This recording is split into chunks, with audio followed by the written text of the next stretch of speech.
Setelah menunggu sangat lama, akhirnya Attack on Titan Final Season yang benar-benar final partnya akhirnya udah rilis juga. Makanya sebenarnya memang udah rilis agak lama ya, tapi memang ketika nonton animenya, ini rasanya tetap nyesek gitu loh nonton endingnya ini. Gimana menurut kalian teman-teman? Silahkan kalian tulis di komen gimana menurut kalian ending dari Attack on Titan ini. Nah, aku sendiri sebenarnya bukan orang yang ngikutin Attack on Titan sejak dari awal ya. Aku ngikutin pun juga baru-baru ini. Tapi bahkan dalam rentang waktu yang cukup pendek ini, rasanya bener-bener campur aduk teman-teman. Dari Eren yang awalnya jadi sosok pahlawan, ingin membunuh semua Titan. Kemudian tiba-tiba berubah, justru dia yang jadi anti-hero-nya. Dia jadi ingin membunuh semua manusia. Dan bahkan ketika itu dilakukan, konfliknya juga nggak langsung selesai juga. Oh, gila sih ini. Tapi kita nggak membahas tentang animenya di sini, karena di sini kita akan membahas mengenai detail-detail sains kecil yang menarik dari anime Attack on Titan Final Season ini. Ada spoiler minor tentunya, tapi ini nggak signifikan dan nggak ada hubungannya sama cerita. Jadi kita langsung aja.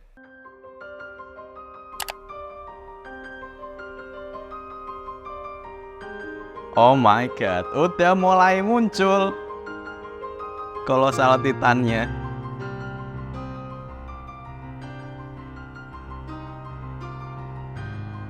Oh my god. Renang loh Titannya.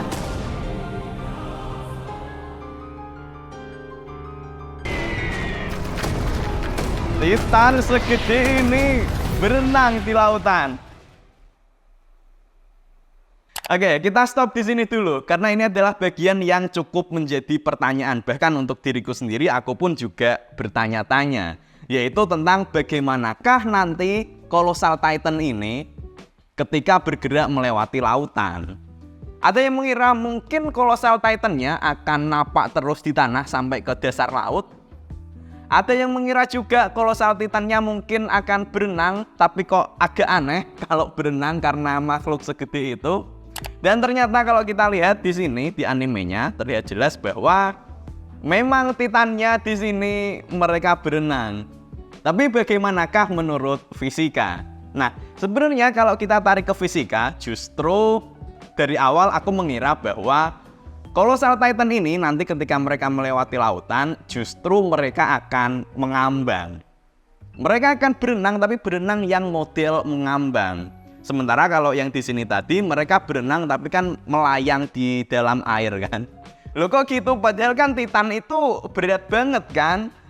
Mungkin banyak yang bertanya seperti itu. Tapi ini harus kita tarik kembali ke video pembahasan yang udah pernah aku bikin 2 tahunan yang lalu, yang bahkan ini juga sempat aku presentasikan di kelas. Bentuk Titan yang seperti manusia yang berukuran sangat besar itu tidak dimungkinkan di dunia nyata. Karena ketika ukurannya semakin besar, maka bobot tubuhnya akan menjadi semakin besar. Sementara pertumbuhan kekuatan otot tidak seimbang. Yang akibatnya kekuatan kakinya nggak kuat menopangnya, mereka akan ambruk. Sehingga satu-satunya cara agar Titan ini bisa tetap berdiri dengan kokoh, maka bobot tubuhnya haruslah ringan. Dan ini juga yang udah dibuktikan oleh Hanji ketika dia menendang potongan tubuh Titan yang sudah mati, yang ternyata bobotnya ringan. Ya tetap berat, tapi nggak seberat untuk ukuran sebesar itu. Istilahnya bagian dalamnya kopong lah.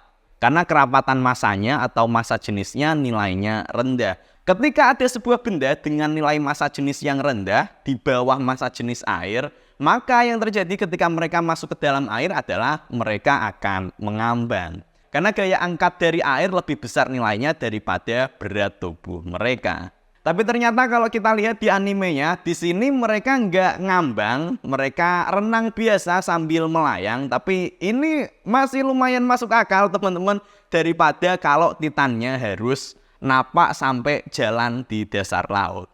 Jadi ini cukup bagus juga menurutku secara fisikanya.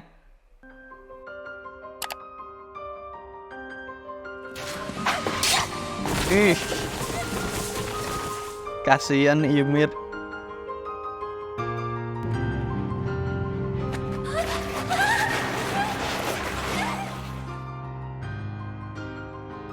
Oh, udah ditembakin para prajurit, kecebur ke dalam air lagi.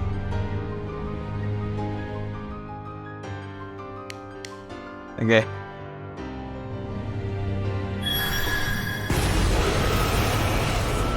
Oh my god. Oke. Kita balik ke sini, kita ke sini. Oke. Ini adalah bagian yang sangat menarik. Jadi di sini Ymir ketika dia setelah ditembaki oleh para prajurit, kemudian sempoyongan masuk ke lubang dari sebuah pohon, dia justru malah kecebur ke dalam sebuah perairan. Dan ketika di dalam air, dia dijangkiti oleh sebuah parasit. Nah, yang menarik, parasit yang menjangkiti Ymir ini ternyata memang beneran ada di dunia nyata. Cacing parasit ini namanya adalah Hallucigenia. Nah, Hallucigenia ini adalah sebuah makhluk hidup yang memang bentuknya aneh, kayak alien, kayak cacing yang hidupnya ini adalah di dasar laut pada era sekitar 500 juta tahun yang lalu. Ukurannya sebenarnya sangatlah kecil, 0,5 sampai 5 cm. Dilihat dari fosil-fosilnya pun juga memang ini ukurannya sangatlah kecil, di mana dia memiliki beberapa kaki hingga 10 pasang kaki seperti ini. Meskipun Hallucigenia ini beneran ada di dunia nyata, tapi yang ada di dunia nyata ini ternyata berbeda dengan apa yang ada di AOT. Pertama yang jelas adalah dari segi ukurannya. Kalau di AOT, cacing parasitnya ini ukurannya sampai hampir seukuran manusia. Padahal kalau yang di dunia nyata ukurannya cuman paling mentok 5 cm. Kemudian yang kedua yang juga pasti sangat jelas adalah tidak ada catatan, tidak ada penelitian yang menunjukkan bahwa Hallucigenia ini ketika menjangkiti manusia nanti bisa merubahnya menjadi sebuah Titan. Atau mungkin kebetulan aja belum ada yang terjangkit oleh cacing Hallucigenia ini. Gila, ngenes banget sih di final season ini, di pertempuran akhir ini.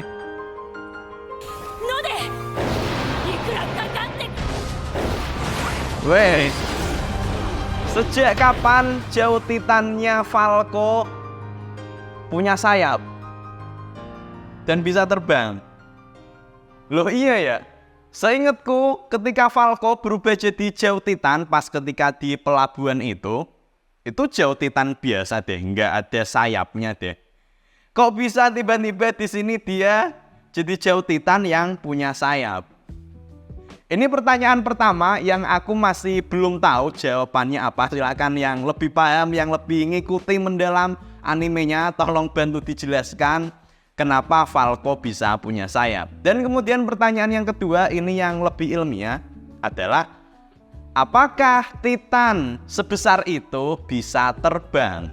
Karena Titan itu kan udah besar, udah berat, apakah dia bisa terbang? Nah, jawabannya adalah ya, masih memungkinkan untuk bisa terbang.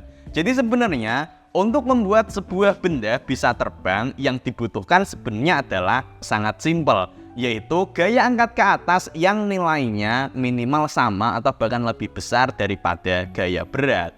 Dan gak ada batasan kalau benda yang berat itu nanti nggak bisa terbang. Pokoknya asal gaya angkatnya cukup, ya dia bisa terbang. Bahkan kalau kita lihat saja di sekitar kita, pesawat komersial yang banyak dipakai untuk penumpang, itu rata-rata bobotnya, masanya itu sekitar 70 ton. Dan itu dia juga masih bisa terbang. Atau kalau kita lihat ke pesawat terbesar Antonov Mriya itu AN225, itu bahkan lebih dari 200 ton. Dan nyatanya dia tetap bisa terbang.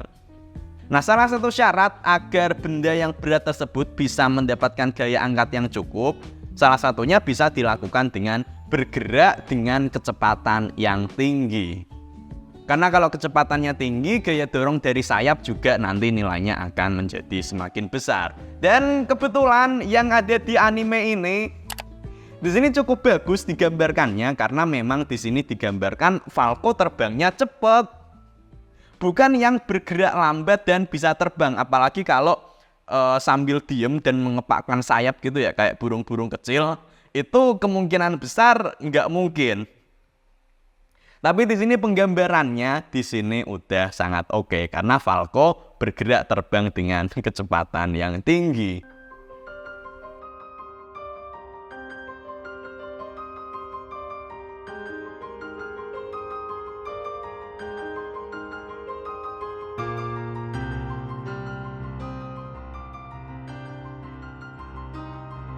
Dan yang tidak kalah penting di sini adalah pembahasan fisika terkait dengan bentuk akhir founding titannya Eren.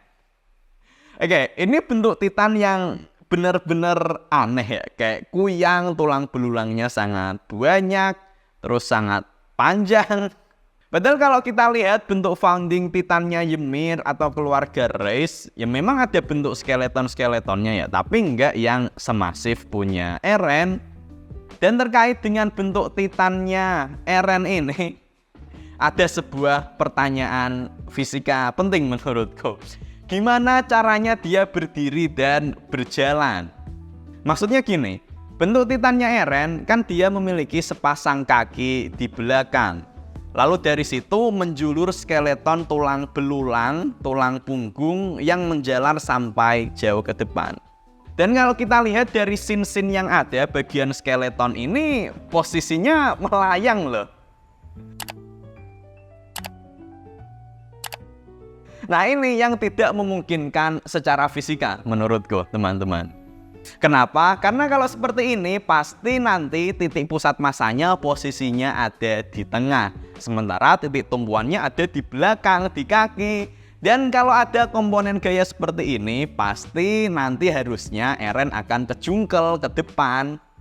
Jadi harusnya bagian skeletonnya itu napak ke tanah harusnya loh. Mau sekuat apapun otot tulang belakang Eren, kalau bentuknya seperti ini, pasti dia akan jatuh. Dan kalau jatuh, tentu ini akan jadi bentuk yang sangat tidak efisien. Karena tulang belulang ini nantinya akan nyeret di tanah. Beda lagi kalau tulang belulang ini dia juga tetap bisa bergerak, kayak kaki yang bisa membantu bergerak. Tapi ini bisa jadi aku yang keliru, aku yang belum tahu ya. Tapi ini memang adalah hal yang cukup mengganjal kalau secara fisika menurutku. Dan mungkin itu dulu aja teman-teman pembahasan tentang sains dari Attack on Titan Final Season. Gimana menurut kalian? Sekali lagi silahkan kalian tulis komen gimana kesan kalian atas anime Attack on Titan ini. Demikian untuk video ini, kita ketemu lagi di video selanjutnya. Dadah, terima kasih.